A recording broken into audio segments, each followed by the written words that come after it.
about people. There's a big theme in my life about learning about people. Tell me a little bit more about that, about the people part. I think, and this is probably something you probably think about as well as a partner to founders, is how important it is the people that you work with, the people that you want to follow, that you want to follow their vision.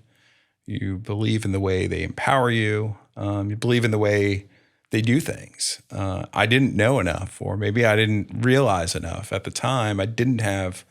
After I left Avalon, I really didn't have the mentors in my life to understand some of those things. So I just pursued things.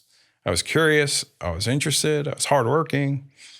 So I followed things that I thought were interesting and learned a lot of lessons where I wish maybe I had some other voices, or maybe I wish I knew how to ask for help differently at the time, but I didn't.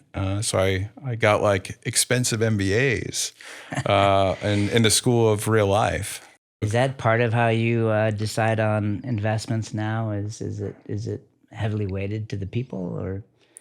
I think so. I mean, both of us are early stage, generally seed stage investors. And I think the greatest knowns at a point in time are the people, the way they communicate, the way they think about things, what they do in between when you visit with them, how curious they are. Those are the things, there's a problem that's known. If there's technology involved, you could look at it and understand it, but you're trying to connect the future to something in the present. And maybe the biggest piece there, that if you ultimately believe the people are the plan, then why is this set of founders going to be the gal or guy that other people want to join and follow? So I think about that a lot. Yeah, I mean, I think a lot of investors have a thesis of, they look for three things: founders, the founding team, and founding team, right? Yeah. And there is an interesting stat that one of the most successful cohorts ever that ended up, out of say 5 or 8 companies, there's 3 unicorns, right, in one cohort, right?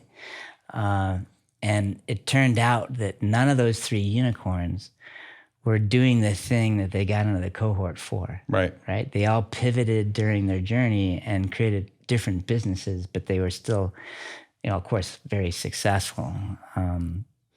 So it is a balance. Of course, the nirvana part is a great founding team and a great idea, right? It's obvious, but and great timing. But to your point, the word I like better than pivot is learning, and it's how do people learn.